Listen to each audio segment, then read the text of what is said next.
All right, let's get into it. Today, we're talking about one of the most important building blocks in all of Python, lists. We're going to start with the absolute basics, but stick with me because we're going to build all the way up to a technique that honestly feels like a programming superpower. Let's do this. You know, we're starting with this quote for a reason, because it is absolutely true. If you can really master lists, so much of the Python language just clicks. They are literally everywhere. So getting a solid grip on them is, well, it's non-negotiable if you want to be a great developer. So here's our game plan. First, we'll talk about why lists are so critical. Then we'll use a super simple analogy, a shopping cart, to really understand how they work. After that, we'll dive into the tools you'll use to manage them, and then we'll unlock that superpower I mentioned. We'll wrap up by looking at where lists pop up in the real world and give you a final checklist to make it all stick. Okay, let's kick things off with section 1, the backbone of Python. Look, there's a reason we're focusing on lists first. They are the absolute foundation for pretty much everything else you're going to do in the language. So, what is a list really? Well, it's all about 3 key ideas. First, it's ordered. That just means your items stay in the exact same spot you put them. Simple.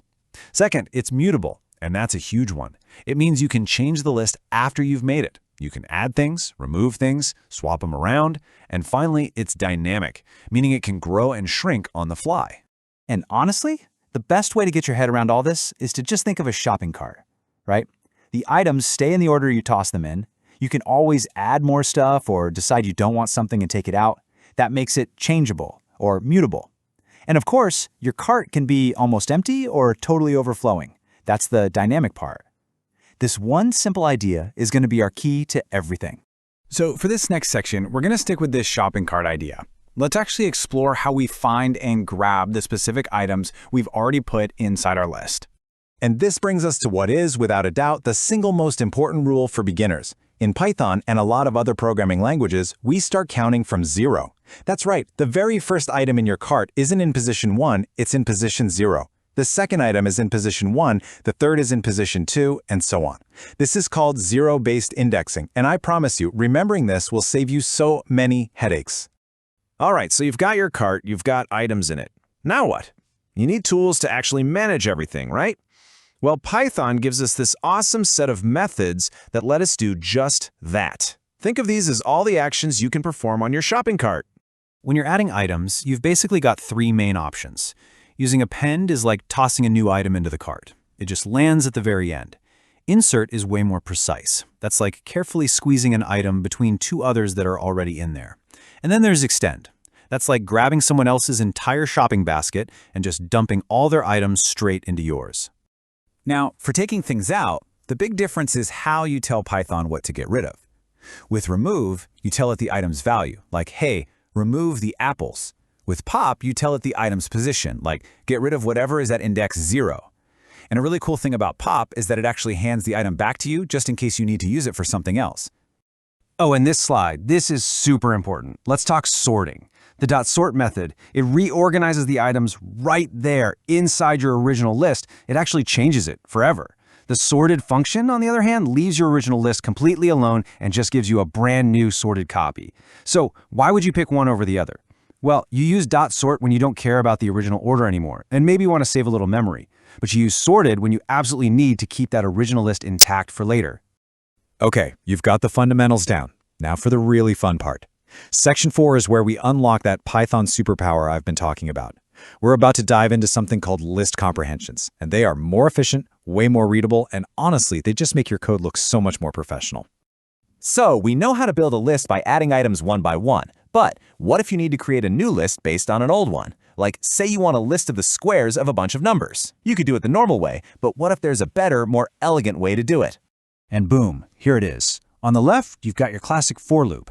It works just fine, but it takes up 3 lines of code.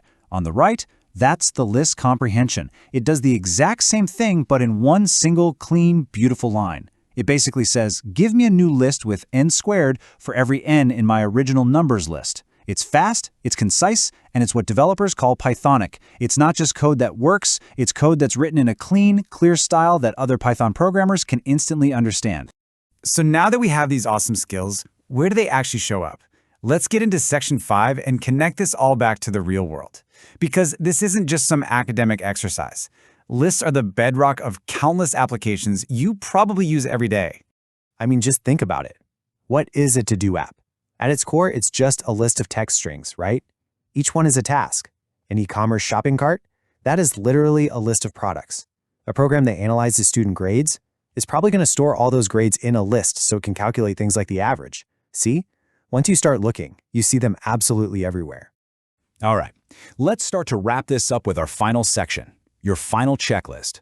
We've covered a ton of ground, so let's boil it all down to the most critical rules and takeaways that you absolutely need to remember. Okay, now this slide right here, this is your new best friend. I'd seriously recommend pausing and grabbing a screenshot of this. It summarizes all the most common methods, what they do, and what they give back to you. It's an incredibly handy thing to have open when you're writing code. So if you only walk away with a few things today, please let it be these. 1. Lists are ordered and they are mutable. 2. Counting always starts at 0. 3. List comprehensions are your best friend for building new lists cleanly and quickly. And finally, and this one is huge, if you need a true independent duplicate of a list, always use the .copy method.